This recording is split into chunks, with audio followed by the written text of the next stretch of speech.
आइए न्यूज पथ का सफर शुरू करते हैं। सबसे पहले ऐसी तस्वीरें जिनका जिक्र सरेराह है और तस्वीरें सुर्खियों में भी हैं और सोशल मीडिया पर भी। इनसे आपका बाखबर होना जरूरी है क्योंकि चौराहे पर इन्हीं की चर्चा है। चर्चा मंत्री जी के स्लोगन लिखने की भी हो रही है। कांग्रेस नेता राहुल गांधी ने अपने जन्मदिन पर दिल्ली में पार्टी मुख्यालय पर केक काटा। इस दौरान वहां कांग्रेस अध्यक्ष मल्लिकार्जुन खड़गे और प्रियंका गांधी समेत पार्टी के कई कार्यकर्ता भी मौजूद रहे। राहुल के 54वें जन्मदिन को लेकर पार्टी दफ्तर को काफी सजाया गया था। वहीं इस मौके पर दिल्ली में ही यूथ कांग्रेस ने झुग्गियों में रहने वाले कई लोगों को कूलर बांटे ताकि भीषण गर्मी में उन्हें थोड़ी राहत मिल सके।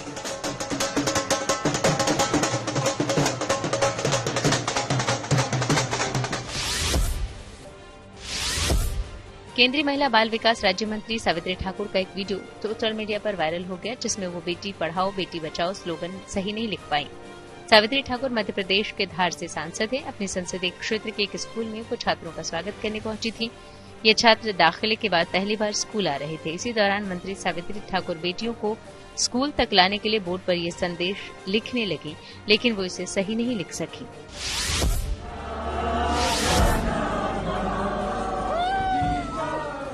हिमाचल के मुख्यमंत्री सुखविंदर सिंह सुक्खू का अलग अंदाज देखने को मिला। दरअसल पीटर हॉफ शिमला में वो गाना गाते नजर आए।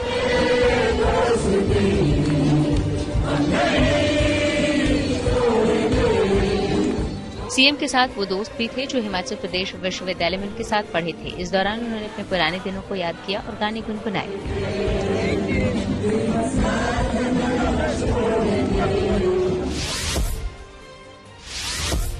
कर्नाटक के बेंगलुरु में एक महिला ने दावा किया है कि ऑनलाइन मंगवाए गए एक पार्सल के साथ उन्हें जिंदा कोबरा भी मिला। इस महिला का कहना है कि उसने अमेजॉन से गेमिंग कंट्रोलर मंगवाया था। दावा है कि जब वो पैकेट खोल रही थी तो उसके अंदर से जहरीला सांप निकला। ये सांप पैकेजिंग टेप से चिपक गया था, जिसकी वजह से किसी को कोई नुकसान नहीं पहुंचा। वहीं इस मामले की शिकायत मिलने पर अमेजॉन ने माफी मांगते हुए जांच की बात कही। देश में भीषण गर्मी के बीच अब एक विमान में भी कुछ यात्री खुद को पंखा करते नजर आए ताकि गर्मी से राहत मिल सके। बताया गया कि ये मामला दिल्ली दरभंगा स्पाइस जेट की फ्लाइट का है। दावा है कि विमान में एसी नहीं चल रहा था। ऐसे में यात्रियों को भीषण गर्मी के बीच 1 घंटे से ज्यादा समय तक ऐसे ही समय बिताना पड़ा। इतना ही नहीं, कहा जा रहा है कि इससे कई यात्रियों की तबीयत खराब भी हो गई। उत्तर प्रदेश के प्रयागराज में अंतर्राष्ट्रीय योग दिवस से पहले लोगों ने नदी में पानी के अंदर योगाभ्यास किया। इस दौरान उनके हाथों में कुछ बैनर भी थे जिनमें लिखा था योगा से ही होगा। इस योग कार्यक्रम में बच्चों ने भी बड़ी संख्या में हिस्सा लिया। जिंदगी का सफर सुहाना हो, इसके लिए सावधान रहना जरूरी है। रोजमर्रा की आपाधापी में कुछ देर बैठकर सोचना समझना जरूरी है कि आपके आसपास क्या हो रहा है और जो कुछ भी हो रहा है उससे हमारी जिंदगी, हमारा परिवार कैसे प्रभावित हो सकता है। इसीलिए हॉर्न बजाकर बाखबर करने वाली खबर जरूरी हो जाती है। और आज की यह खबर आसमान से आग बरसाती गर्मी से जुड़ी हुई है। पका हुआ है इंसान, झुलस रहे हैं बेजुबान, सड़कें गर्म तवा बन चुकी है, हवा आग उगल रही है। दिल्ली में गर्मी ने 12 साल का रिकॉर्ड तोड़ दिया है। दिल्ली एनसीआर में लू और गर्मी से हाहाकार मचा हुआ है। तपती धूप और लू से लोग हीट स्ट्रोक का शिकार हो रहे हैं। ऐसे में भीषण और जानलेवा गर्मी से बचने के लिए खुद सतर्क हो जाएं और दूसरों को भी सावधान रहने के लिए हॉर्न बजाएं।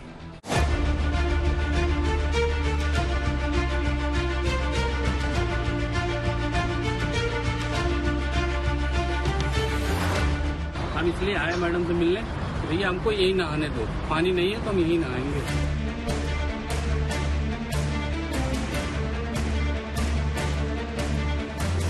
दिक्कत तो सर बहुत है अभी, क्योंकि गर्मी इतना ज्यादा हो गया कि बहुत ज्यादा दिक्कत है। तो ढक के चलना तो जरूरी है।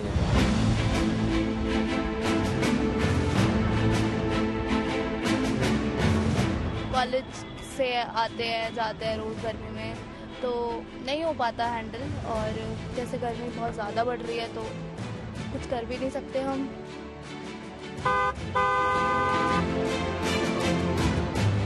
प्रचंड गर्मी से देश का आधा हिस्सा झुलस रहा है। दिन में चिलचिलाती धूप के साथ लू के थपेड़ों ने आम लोगों की मुश्किलें पहले ही बढ़ा रखी हैं और अब तो रातें भी दिन की तरह ही तप रही हैं।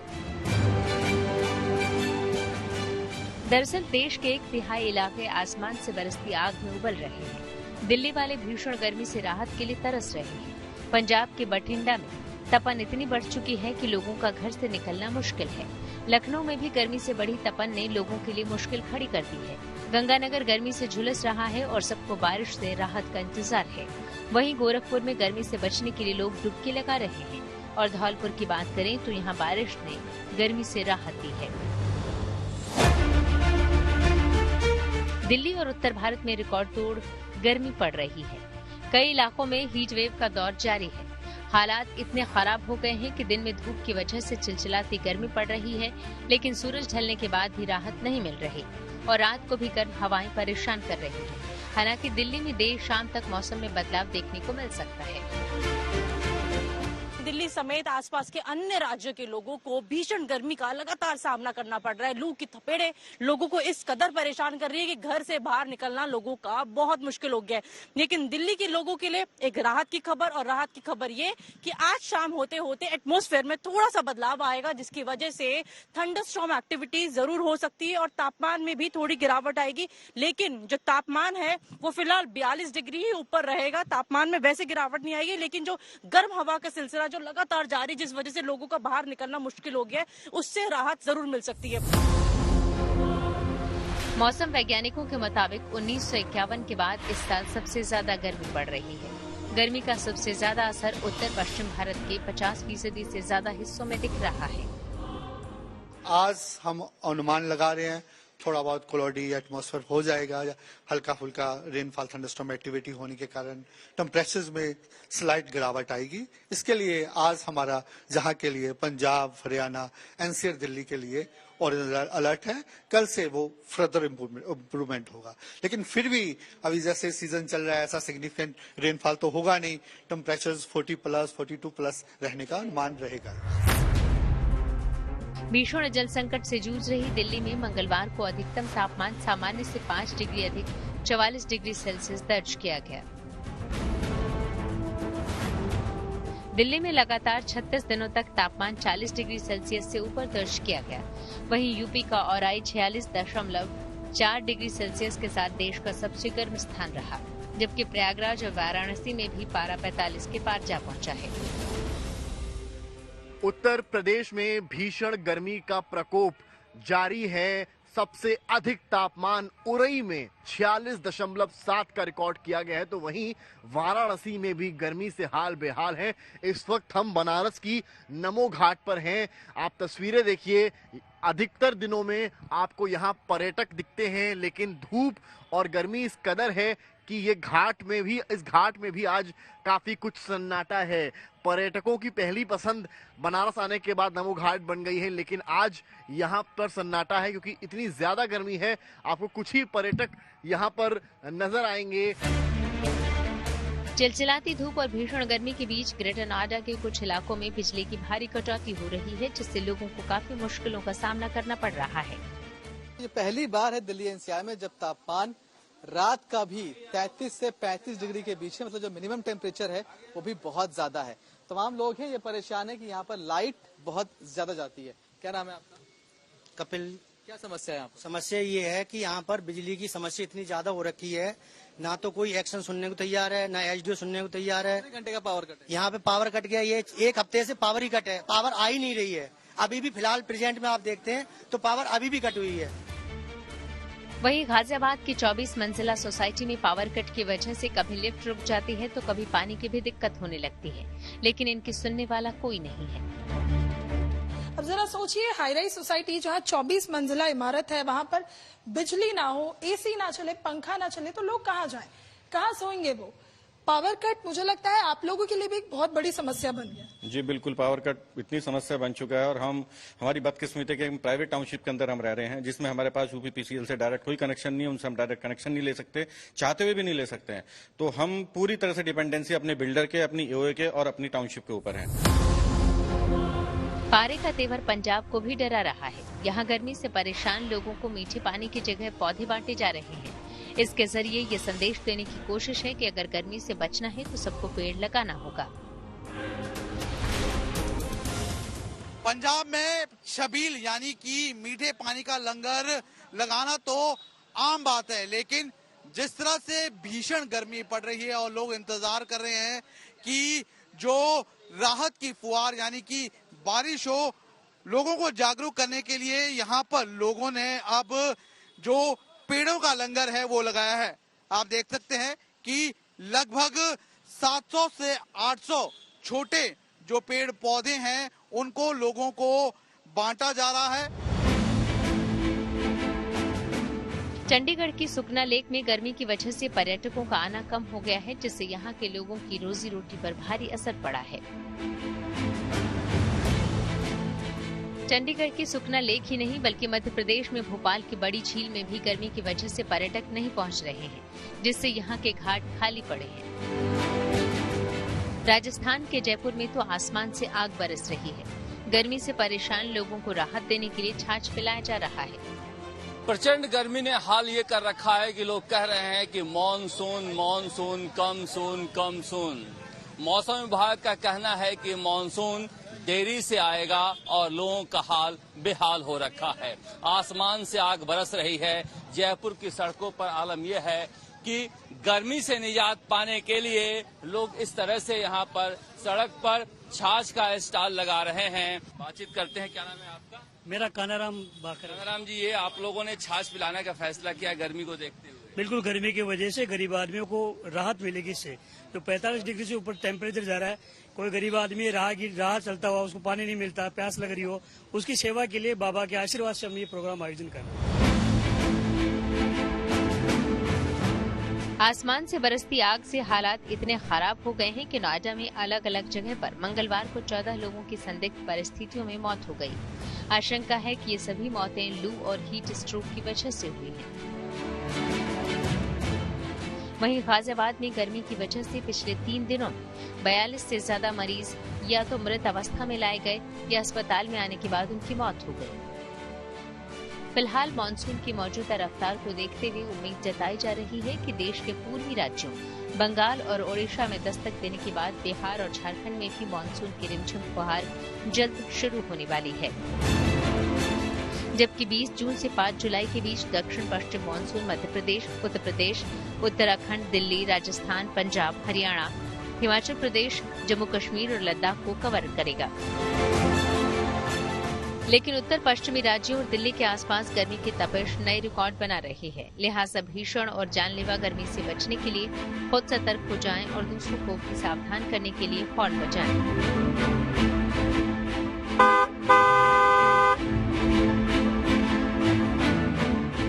Bureau report, good news today.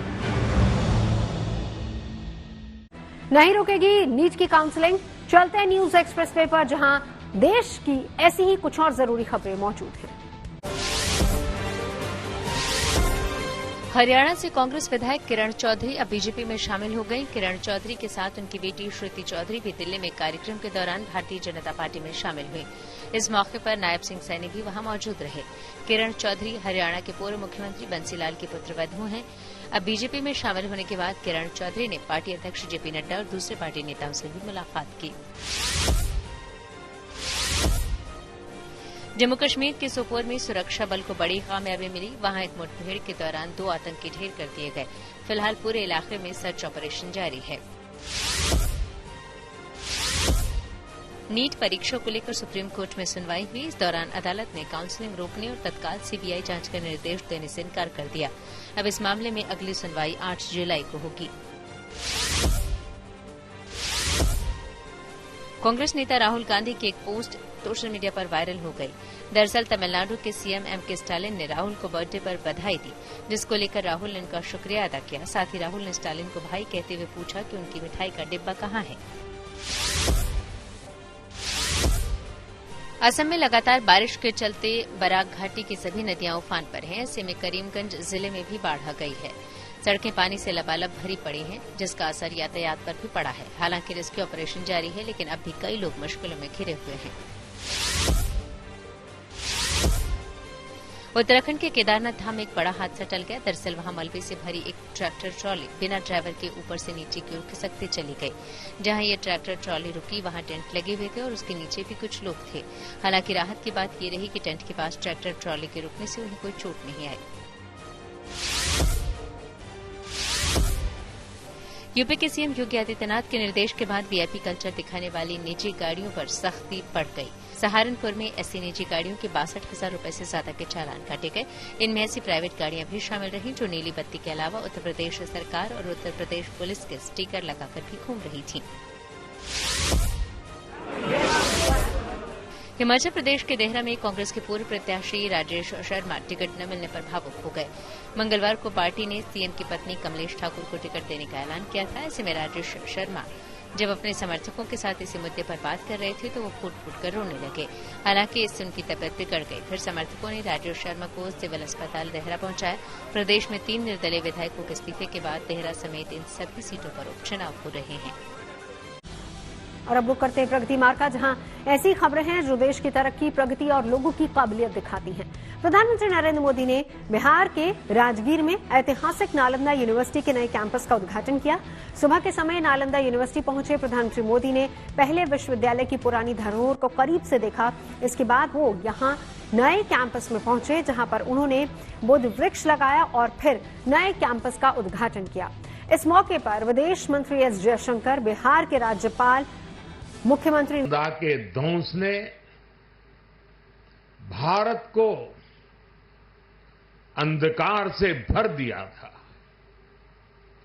अब इसकी पुनर्स्थापना भारत के स्वर्णिम युग की शुरुआत करने जा रहा है। साथियों, अपने प्राचीन अवशेषों के समीप नालंदा का नवजागरण, ये नया कैंपस विश्व को भारत के सामर्थ्य का परिचय देगा। दरअसल दुनिया का पहला आवासीय विश्वविद्यालय नालंदा अपने साथ इतना प्राचीन इतिहास समेटे हुए है, जिसे लेकर कई किताबें लिखी जा चुकी हैं। कहा जाता है कि जब दुनिया में विश्वविद्यालय बनना शुरू हुए थे, उस वक्त नालंदा कई 100 सालों की अपनी विरासत बना चुका था।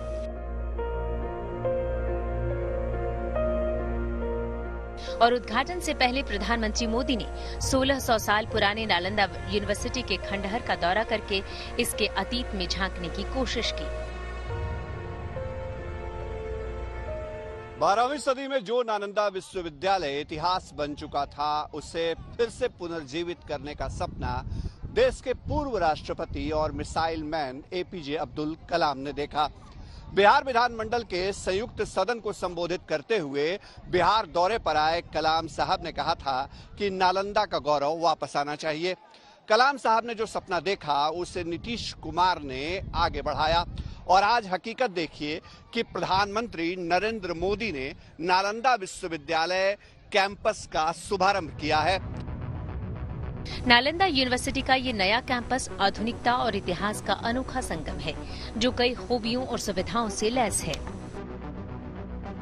विश्वविद्यालय में 2 एकेडमिक ब्लॉक हैं, जिनमें 40 क्लासरूम हैं, जिनमें 1900 छात्रों के पढ़ने की व्यवस्था है। इसमें 550 छात्रों की क्षमता वाला हॉस्टल है।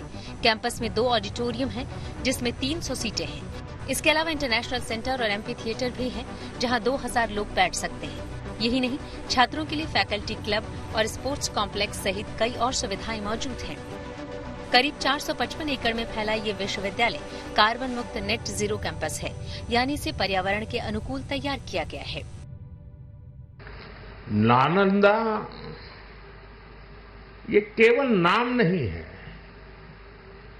नालंदा एक पहचान है, एक सम्मान है। नालंदा एक मूल्य है, नालंदा एक मंत्र है, गौरव है, गाथा है। नालंदा है उद्घोष इस सत्य का कि आग की लपटों में पुस्तकें भले जल जाएं, लेकिन आग की लपटें ज्ञान को नहीं मिटा सकती। बिहार की धरती पर मौजूद नालंदा यूनिवर्सिटी का इतिहास गौरवशाली रहा है। करीब 1600 साल पहले नालंदा यूनिवर्सिटी की स्थापना 5वीं सदी में हुई थी, जहां करीब 10,000 छात्र पढ़ते थे, जिनके लिए 1500 शिक्षक हुआ करते थे। यहाँ पढ़ने वाले ज्यादातर छात्र एशियाई देशों जैसे चीन, कोरिया, जापान, भूटान से आने वाले बौद्ध भिक्षु थे, जो मेडिसिन, तर्कशास्त्र, गणित और बौद्ध सिद्धांतों के बारे में पढ़ाई करते थे। इतिहासकारों के मुताबिक चीनी भिक्षु ह्वेनसांग, फाहियान और इत्सिंग ने भी नालंदा में शिक्षा ग्रहण की थी। उन्होंने अपने किताबों में नालंदा विश्वविद्यालय की भव्यता का जिक्र किया है। बताया जाता है कि 12वीं शताब्दी में बख्तियार खिलजी ने एक हमले में इसे जला दिया था। ये 5वीं शताब्दी के बाद से जब शुरू हुआ है तो ये 8वीं शताब्दी तक इसके इतिहास मिलते हैं कि इसके बहुत इसकी भव्यता रही है और बाहर के देशों के बहुत सारे छात्र यहाँ आके पढ़ा करते थे, जिसमें आप 7वीं शताब्दी में ही फाहियान के बाद हम ह्वेनसांग को देखते हैं कि वो नालंदा में आता है और उसके बाद इत्सिंग भी 7वीं शताब्दी में आता है। दोनों ने अपनी जो ट्रेवल अकाउंट्स है, अपनी जो यात्रा वृत्तांत है, उन्होंने दोनों ने नालंदा विश्वविद्यालय की भव्यता के बारे में बताया है। हालांकि 800 वर्षों बाद अब फिर से नालंदा विश्वविद्यालय का गौरव लौट आया है। इसमें 17 देशों के 400 छात्र पढ़ाई कर रहे हैं और यहाँ एशिया की सबसे बड़ी लाइब्रेरी भी बनाई जा रही है। राजगीर से Shashi Bhushan, good news today.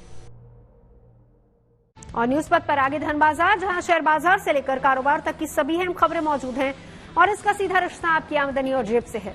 तेज रफ्तार खबरों के बीच ये जरूरी खबरें छूट न जाए, इसीलिए चलिए धन बाजार की खबर ले आए। शेयर बाजार में दिन भर उतार चढ़ाव देखने को मिला। कारोबार के आखिर में सेंसेक्स 36 अंक चढ़कर 77,338 पर बंद हुआ। वहीं निफ्टी में गिरावट रही, ये 42 अंक फिसलकर 23,516 पर आ गया। ऑटो, गैस और मेटल समेत कई सेक्टरों के शेयरों में गिरावट रही। सोने चांदी की कीमतों में तेजी आई। सोना 80 रुपए महंगा हुआ। इसके साथ ही अब दिल्ली में 10 ग्राम सोने की कीमत बढ़कर 72,430 रुपए हो गई। वहीं चांदी की कीमत भी 100 रुपए चढ़ी। अब दिल्ली में 1 किलो चांदी की कीमत बढ़कर 91,400 रुपए पर पहुंची। केंद्र सरकार ने कैबिनेट की बैठक में 14 खरीफ फसलों के एमएसपी यानी न्यूनतम समर्थन मूल्य में बढ़ोतरी करने का फैसला लिया। इनमें रागी, बाजरा, मक्का और कॉटन भी शामिल हैं। सरकार ने धान की एमएसपी 117 रुपए बढ़ा दी। अब धान का नया एमएसपी 2300 रुपए होगा। बाजार में इलेक्ट्रिक कारों की बढ़ती मांग के बीच खबर है कि लग्जरी कार बनाने वाली कंपनी फरारी भी इलेक्ट्रिक कार लाने की तैयारी में है। मीडिया रिपोर्ट्स के मुताबिक फरारी की इलेक्ट्रिक कार अगले साल यानी साल 2025 के आखिर तक बाजार में आ सकती है। इसकी कीमत 4 करोड़ रुपए से ज्यादा रहने का अनुमान लगाया जा रहा है। फिएट की चौथी जनरेशन पांडा एसयूवी की झलक सामने आई। कंपनी ने इस नई कार को ग्रांडे पांडा नाम दिया है और सोशल मीडिया पर इसकी तस्वीरें भी शेयर की है। साथ ही इस कार की डिटेल्स भी दी है। फिएट ग्रांडे पांडा अपने रेट्रो लुक के साथ सबसे पहले यूरोप में लॉन्च की जाएगी। खबरों के इस फैसले से आगे रुख करते हैं सियासी ढाबे का, जहां पर आज की सबसे दिलचस्प खबर मौजूद है। दिल्ली में जल संकट को लेकर बीजेपी और आम आदमी पार्टी दोनों आमने सामने है। जहां बीजेपी सड़कों पर मटका फोड़ रही है, वहीं आरोप लगा रही है कि केजरीवाल सरकार के कुप्रबंधन की वजह से दिल्ली में पानी का संकट गहरा गया है। वहीं दिल्ली सरकार कह रही है कि हरियाणा से पानी नहीं मिल रहा है, इसीलिए समस्या ज्यादा बड़ी है। दिल्ली के जल मंत्री आतिशी ने इसको लेकर प्रधानमंत्री नरेंद्र मोदी को खत लिखा है। आतिशी ने प्रधानमंत्री से कहा है कि दिल्ली के हक का पानी दिलवाइए, नहीं तो 21 जून से जल सत्याग्रह होगा। दिल्ली में 28 लाख से ज्यादा लोग इस तरह बूंद बूंद पानी के लिए तरसते रहे तो फिर 21 तारीख से मुझे पानी के लिए सत्याग्रह शुरू करना पड़ेगा, मजबूरी में करना पड़ेगा। और मैं 21 तारीख से अनिश्चितकालीन अनशन पर बैठूंगी जब तक दिल्ली वालों को उनके हक का पानी नहीं मिल जाता। एक बार आतिशी से पूछना चाहिए कि सुप्रीम कोर्ट ने क्या कहा था। छोटी छोटी बात पे सुप्रीम कोर्ट भागने वाले आम आदमी पार्टी के नेता, माननीय कोर्ट स्पष्ट कर चुका है कि हरियाणा पानी दे रहा है। और कल भी मैंने दस्तावेज दिखाए थे कि कल भी हरियाणा ने तय मात्रा से सरप्लस पानी दिया। दिक्कत जो है वो ये छुपाना चाहते हैं।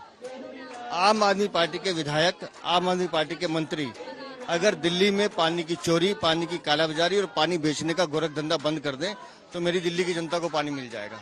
लेकिन इनका जमीर जाग नहीं रहा। फिल्म इश्क विश्क रीबाउंड का नया गाना रिलीज। इसके साथ ही ऐसी कई और खबरों को जानने के लिए चलते हैं फिल्मी मोड़ पर।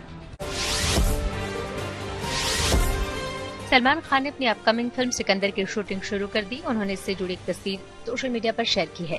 इस बीटीएस तस्वीर में सलमान खान फिल्म निर्माता साजिद नाडियावाला और निर्देशक AR मुर्गादौस के साथ सेट पर हंसते हुए नजर आ रहे हैं। फिल्म अगले साल ईद के मौके पर रिलीज होगी। इस फिल्म में पहली बार सलमान खान और रश्मिका मंदाना की जोड़ी नजर आएगी। फिल्म निदेशक विवेक रंजन अग्निहोत्री को अपनी upcoming film the Delhi files के लिए कलाकारों की तलाश है। उन्होंने सोशल मीडिया प्लेटफॉर्म एक्स पर बाकायदा इसका ऐलान भी किया है। उन्हें अपनी इस फिल्म में गांधी और जिन्ना की भूमिका के लिए मंचे हुए एक्टर की जरूरत है। जो भी ये भूमिका निभाना चाहता है उसे गांधी या जिन्ना की वेशभूषा में 60 सेकंड की रिकॉर्डेड क्लिप 1 जुलाई तक भेजनी होगी। रिलीज से पहले फिल्म कल की 2898 AD का एक और पोस्टर जारी हुआ। इसमें मरियम के किरदार में अभिनेत्री शोभना का लुक शेयर किया गया है। फिल्म के लगभग सभी बड़े कलाकारों का लुक पहले ही सामने आ चुका है। ऐसे में अब रिलीज से पहले फिल्म से जुड़े बाकी कलाकारों को भी सामने लाया जा रहा है ताकि फिल्म को लेकर फैंस का उत्साह बरकरार रहे। शोभना तेलुगु सिनेमा की जानी मानी अभिनेत्री हैं। इस फिल्म में अमिताभ बच्चन, प्रभास और कमल हासन लीड रोल में हैं। फिल्म 27 जून को रिलीज होगी। अब रोशनी आने का समय आ गया है। बिग बॉस OTT 3 को होस्ट करने जा रहे अनिल कपूर ने कहा कि सलमान खान को कोई रिप्लेस नहीं कर सकता। असल में इससे पहले बिग बॉस OTT 2 को सलमान खान ने होस्ट किया था। ऐसे में मीडिया के साथ हुए एक इवेंट में अनिल कपूर से जब पूछा गया कि क्या उन्होंने सलमान खान को रिप्लेस कर दिया है, तो उन्होंने कहा कि उनकी होस्टिंग को लेकर सबसे ज्यादा एक्साइटेड तो सलमान खान हैं। उन्हें कोई रिप्लेस नहीं कर सकता। अनिल कपूर का ये शो 21 जून से जियो सिनेमा पर शुरू होने वाला है। सलमान को कोई रिप्लेस नहीं कर सकता और अनिल कपूर को भी कोई रिप्लेस नहीं कर सकता। मुझ पे तू रहमत, हाँ दूर मुझसे। फिल्म इश्क विश्क रिबाउंड का नया गाना रहमत रिलीज हुआ। इस गाने को आवाज दी है जुबीन नौटियाल ने। फिल्म 21 जून को सिनेमाघरों में रिलीज होगी।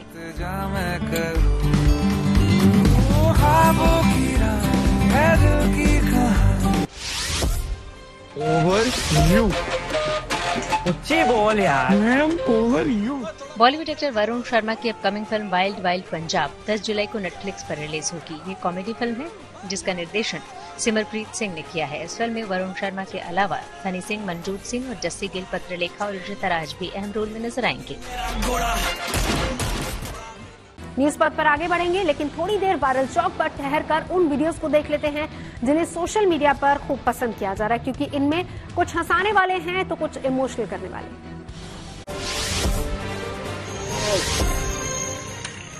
खूब मेहनत की इन्होंने यहाँ तक आने में, लेकिन आखिर में वो हो ही गया जिसका डर था। अब इन्हें कहाँ मालूम था कि किस्मत खराब हो तो कोई तरकीब काम नहीं आती। वैसे इनकी कोशिश के दाद तो देनी पड़ेगी। सोचिए, जब पूरे रास्ते में कीचड़ हो तो कैसे बचते बचाते पहुंचे होंगे यहाँ तक, और आखिर में सब किए कराए पर पानी फिर गया। बेचारा।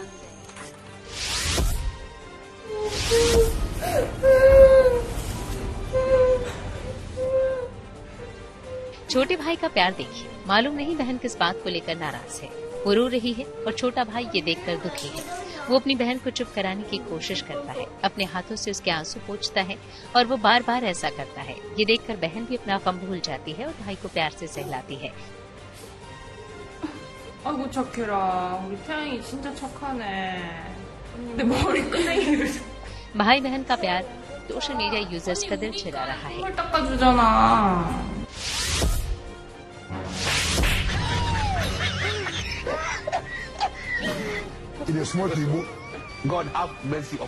कहते हैं दो की लड़ाई में तीसरा फायदा उठा लेता है। यहाँ भी नजारा कुछ ऐसा ही है।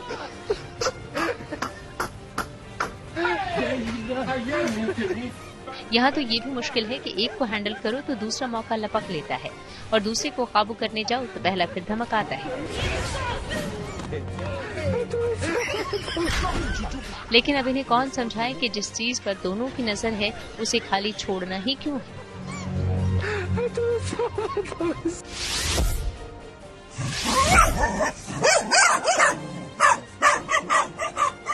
नजारा दिलचस्प है। एक सांप और 6 डॉगी, बाकी तो 3 पिल्ले हैं जो खेल का मजा ले रहे हैं।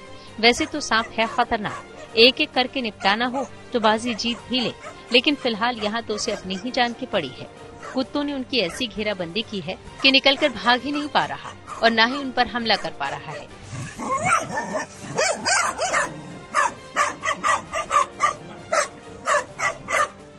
एक की तरफ फुफकारता है तो दूसरा उसकी पूंछ पकड़ लेता है। पता नहीं खेल का अंत क्या रहा होगा। जो भी हो, मुकाबला दिलचस्प है।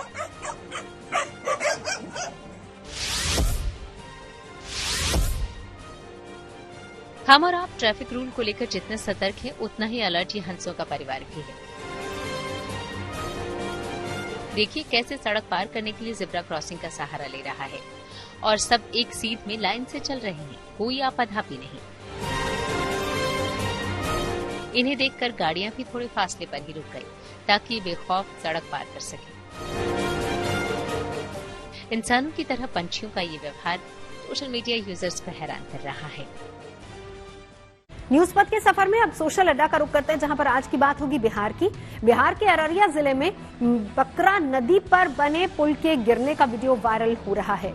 बताया जा रहा है कि अररिया जिले के सिकटी प्रखंड में 12 करोड़ रुपए की लागत से बना ये पुल उद्घाटन से पहले ही धराशायी हो गया और बकरा नदी के पानी में समा गया। बिहार में एक बार फिर से नया पुल गिरने की घटना पर इलाके के लोगों ने नाराजगी जताई है और आरोप लगाया है कि इस पुल के निर्माण में घटिया सामग्री का इस्तेमाल हुआ, जिसकी वजह से ये पुल उद्घाटन से पहले ही टूटकर गिर गया। सांसद प्रदीप कुमार सिंह ने इस मामले में हाई लेवल जांच की बात उठाई है और जिम्मेदार अधिकारियों और सुपरवाइजर्स के खिलाफ कानूनी कार्रवाई करने के लिए कहा है। वहीं ग्रामीण कार्य विभाग के जिस इंजीनियर को इस पुल के निरीक्षण का जिम्मा सौंपा गया था, उसने पुल गिरने का ठीकरा नदी पर ही फोड़ दिया। ये लगभग 7.25 करोड़ 7 करोड़ 79 लाख रुपए का इसका लागत राशि है। ये पीएमजीएसवाई मद से निर्मित हो रहा था। 2021 में कार्य प्रारंभ हुआ था और लगभग काम कंप्लीट हो गया था। दुर्भाग्य से ये हादसा हुआ। हादसे के लिए जांच टीम गठित की गई है। रिपोर्ट के बाद ही ऑफिशियली इसके बारे में कुछ बताया। वजह चूंकि कोसी जोन में बकरा नदी और ये सब का बार बार मेंडरिंग की प्रवृत्ति रही है। पूर्व में भी कई हादसे यहाँ पे हुए हैं, तो में भी नदी के जो पुरानी प्रवृत्ति रही है उसके कारण कुछ इशू आया होगा। वो जांच के उपरांत से सही कारण पर उसमें पहले 2 पुल ऑलरेडी बने थे, फिर नदी का रास्ता बदल गया। तो नदी जब रास्ता बदलती है तो उसका बेड एज इट इज रहता है। वो हिस्टोरिकल और ज्योग्राफिकल अलग इशू है, लेकिन जांच में पूरी बात सामने आ गई। कार्रवाई के लिए विभाग से संवेदक को ब्लैक लिस्टिंग के लिए सो कॉज कहा गया है कि आप अपना जवाब दें कि किस कारण से ऐसा हुआ है और संबंधित उसमें जो कार्यपालक अभियंता और कनीय अभियंता रहे थे उनके बारे में भी खबर आ रही है। पुख्ता खबर नहीं है, लेकिन जैसे आप मीडिया के माध्यम से ही आ रही है खबर कि उन पर कार्रवाई की जा रही है। बिहार के अररिया में पुल गिरने का वीडियो वायरल होने के बाद सोशल मीडिया यूजर्स भी इस पर चर्चा कर रहे हैं। एक यूजर ने कहा है कि बिहार में ऐसा हर साल होता है, ये रूटीन वर्क है। वहीं एक दूसरे यूजर ने इस पर चुटकी लेते हुए कहा है कि गर्मी की वजह से ब्रिज को भी स्विमिंग करने का मन कर गया होगा। बिहार में कुछ भी हो सकता है। बिहार में पुल गिरने के इस नए मामले पर हमने पटना में कुछ लोगों से बात की और उनकी राय जाननी चाहिए। पुल में जो जितना पैसा आ रहा है तो पुल के आधा पैसा नेता लोग खा जा रहा है। क्लियर बात। ना अच्छा इंजीनियर से उसको बनवाया जा रहा है, ना अच्छा वहाँ कारीगर जा रहा है। वहाँ सब लेबर के ऊपर छोड़ दिया जा रहा है। लेबर अपना मन से पुल बना रहा है तो पुल भाई गिरेगा, हर एक जगह गिरेगा। जहाँ जहाँ अगर ना सीमेंट वहाँ अच्छा दिया रहा है, सीमेंट 200 रुपए वाला दे दिया जा रहा है, 250 रुपए का सीमेंट से पुल बनेगा? कभी नहीं बनेगा। उस पर कितना आदमी का हादसा हो जा रहा है, मर जा रहा है। उसके लिए सरकार कहाँ गया आपका? सरकार को बोलिए कि बढ़िया से मजबूती से कोई काम को कीजिए। पुल बन रहा है, कहा तो 2 महीना में पुल उधिया गया। एगो आंधी आया तो पुल उधिया गया, छड़ अलगे चल गया और सीमेंट अलगे चल गया, बालू अलगे चल गया। इस पे सरकार को विशेष ध्यान देना पड़ेगा ना। बिहार में पुल गिरने का सबसे बड़ा वजह है करप्शन सर। जो गवर्नमेंट है और जो जैसे बिहार में मेनली बिहार के ऑल ओवर इंडिया में देखा जाए एक कैपिटलिज्म है। 2 ही कंपनी है, एसपी सिंगला और L&T कंस्ट्रक्शन, 2 ही कंपनी काम करवा रही है।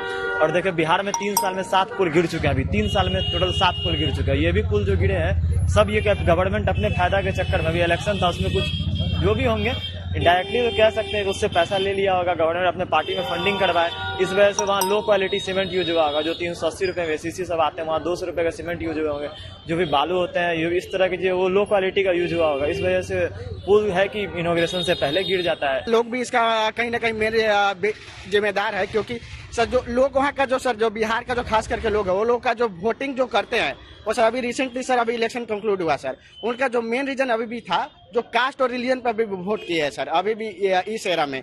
यहाँ पे इनडायरेक्टली वो लोग ना एजुकेशन इंफ्रास्ट्रक्चर एजुकेशन, जब तक लोगों के ऊपर ध्यान नहीं आएगा, जब लोग खुद बिहार के लोग जागरूक नहीं होंगे, जब ये सब पॉलिसी के लिए जब तक वोट नहीं करेंगे सर, तो ये करप्शन बिहार में आम बात है सर, आगे भी हमको लगता है चलता ही रहेगा। सब भ्रष्टाचार का खेल है, सरकार चाहेगी तो एगो पुल नहीं गिर सकती। जो गिरा है उस पर अच्छा से जांच हो, जो दोषी हो, यहाँ दोषी पकड़ाता है तो कुछ होता नहीं है, दोषी अगर पकड़ा जाए तो दोबारा पुल गिरने का सवाल ही नहीं पैदा होता है।